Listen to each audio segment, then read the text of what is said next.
ଏକ ଛୋଟ ଗାଁରେ ରାହୁଲ ନାମର ଗୋଟିଏ ପିଲା ରହୁଥିଲା। ସେ ବହୁତ ଦୁଷ୍ଟ ଏବଂ ମଜାକିଆ ଥିଲା। ଗୋଟେ ଦିନ ସେ ଘର ପାଖରେ ଗୋଟିଏ ଛୋଟ କୁକୁରକୁ ଦେଖିଲା। କୁକୁରଟି ଭାରି ଭୋକିଲା ଥିଲା। ରାହୁଲ ତାକୁ କିଛି ରୁଟି ଦେଲା। କୁକୁରଟି ଖୁସି ହେଇ ଲାଜ ହଲେଇଲା ଏବଂ ରାହୁଲଙ୍କ ପଛେ ପଛେ ଚାଲିଲା। ସେ ଦିନରୁ ସେ ଦିଜଣ ଭଲ ମିତ୍ର ହେଲେ। ରାହୁଲ ତାହାର ନାମ ରଖିଲା ତମି।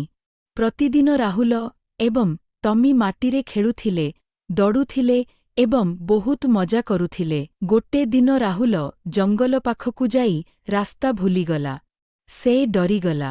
ତମି ତୁରନ୍ତ ଭୌଙ୍କିଲା ଏବଂ ରାହୁଲକୁ ଠିକ୍ ରାସ୍ତା ଦେଖାଇ ଘରକୁ ଆଣିଦେଲା। ରାହୁଲ ବୁଝିଗଲା, ସତ୍ୟ ମିତ୍ର ସବୁବେଳେ ସାହାଯ୍ୟ କରେ। ନୀତି: ପଶୁମାନେ ମଧ୍ୟ ସତ୍ୟ ମିତ୍ର ହୋଇପାରନ୍ତି।